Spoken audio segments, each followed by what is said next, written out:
TikTok করে বা social মিডিয়ায় যারা রিল বানায় সবাই মনে করে নৃত্যশিল্পী, বাট আমি তাদেরকে ছোট করে বলছি না। হাত নাচানো, কোমর দুলানো, পা ছোড়াই কিন্তু আসলে নৃত্য না, শৈল্প না, শিল্প না।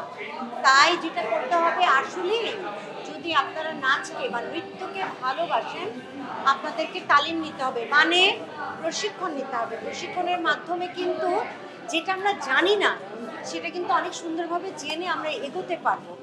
আর একটা কথা, একদিনে কিন্তু কখনোই না নৃত্যশিল্পী, না সঙ্গীত শিল্পী, না অভিনয় শিল্পী হওয়া যায়।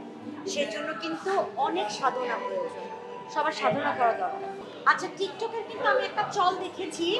এনিওয়েজ, আমার কোনো টিকটক অ্যাকাউন্ট নেই, কিন্তু আমি একটা চল দেখেছি রিলেও, যে যে কোনো একটা গান বা যে কোনো যদি একটা মানে ডায়লগ মানে ভাইরাল হয়ে যায়, সেটাই কিন্তু সবাই অনুকরণ করে একই জিনিস কিন্তু রিপিটেডলি করতে থাকে। সেটা নাচ হোক, সেটা গান হোক, বা যে কোনো কিছুই হোক। দেশ জুড়ে যে কোনো কেনাকাটায় 10,000 টাকার বেশি অফার, তাই পেমেন্ট মানেই বিকাশ। সো এইটাকে আসলে কোনো তালিম বলা যাবে না, আপনি যেটা বললেন। সো যেটা করতে হবে, এভাবেই ওরা ভাইরাল হচ্ছে, কিন্তু তাদের কিন্তু মানে অনেক দূরে পরিসর কোনো চিন্তা ভাবনা নাই। এটাকে বলে হচ্ছে মৌসুমী পাখির মতো শিল্পী। তো আমার মনে হয় যে, আবারও বলছি এক কথা, আগে জানুন, আগে দেখুন, আগে ব্যাখ্যা করুন, অ্যানালাইজ করুন, দেন তারপরে করুন। ভাইরালের সাথে চলে যাবেন না। ভাইরালের সাথে বেশি দিন ভাইরাল থাকা যায় না। তখন কিন্তু নতুন কোনো টপিকস দিয়ে কিন্তু তখন ভাইরাল হতে হয়। সো নিজে যদি শিল্প চর্চায় থাকেন, আপনি অটোমেটিকলি ভাইরাল থাকবেন। কারণ কোনো সততার সাথে শিল্পকে যারা ভালোবাসবে, তারা কখনো পিছিয়ে যাবে না, এগিয়ে যাবে।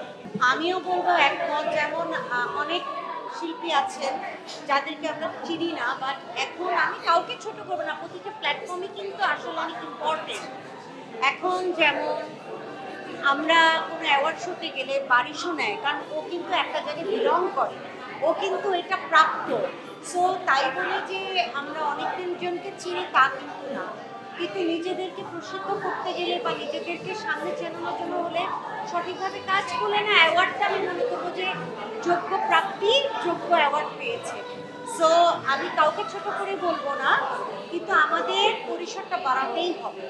না হলে দেখা যায় যে আমরা কোথাও অ্যাওয়ার্ড নিতে গেলাম, সেখানে দেখা যায় উদ্ভট ধরনের নাচ হয়ে যাচ্ছে, উদ্ভট ধরনের মানে কোনো না কোনো পোশাক পরে নেচে যাচ্ছে। এটা কিন্তু আমাদের কাম্য নয়। কারণ আমরা বাঙালি, বাংলাদেশি, হতে পারে আমরা এশিয়ান কান্ট্রির অনেক কিছু অনুকরণ করি। বলতেই পারেন যে চাঁদনি আপু কীরকম ড্রেস করে আবার বাংলাদেশের কথা বলছে, তা কিন্তু না। আমি শাড়ি পরেছি, আমরা শাড়ির স্টাইল আছে, বিভিন্নজন বিভিন্নভাবে শাড়ি পরে, এটা তাদের ব্যক্তিগত ব্যাপার। কিন্তু আমি মনে করব নাচটাকে সম্মান দেওয়া উচিত। যে সেই যে নাচের জন্য নৃত্যশিল্পী হয়ে যে স্টেজে উঠে নেচে যাবে, এটা খুবই আপত্তিকর আমি মনে করি। কারণ আমরা অনেক কষ্ট করে কিন্তু আজকে এই জায়গা আসতে পেরেছি।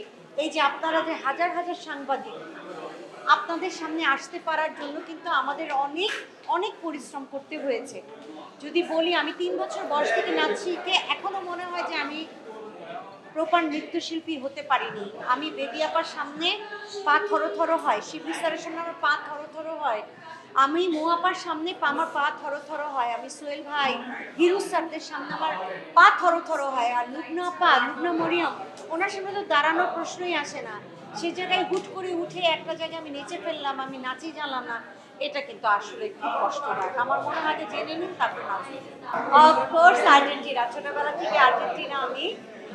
আমি অনেক সৌভাগ্যবতী আমি বলবো যে আমি মেসি খেলা দেখতে পাচ্ছি। কারণ মেসির এটা সবাই জানেন যে এটা লাস্ট ওর টুর্নামেন্ট হবে, এবং যেটা হচ্ছে ফাইনালের এই একটা খেলা আমরা যারা আর্জেন্টিনার ফ্যান তারা আমরা দেখতে পাবো। দোয়া করি, আশা করি আল্লাহ করুক আর্জেন্টিনা জিতুক। স্পেনও কিন্তু আমার প্রিয় মানে একটা দল, বিকট বার্সেলোনা কিন্তু ওখান থেকেই আসা। তো মেসি একসময় সেখানেই খেলতো। সো আশা করি ইনশাল্লাহ আমরা আর্জেন্টিনা জিতবো। আর স্পেন যদি জিতে অসুবিধা নেই, খুশি হব। হারলেও আর্জেন্টিনা, জিতলেও আর্জেন্টিনা, মনে প্রাণে আর্জেন্টিনা।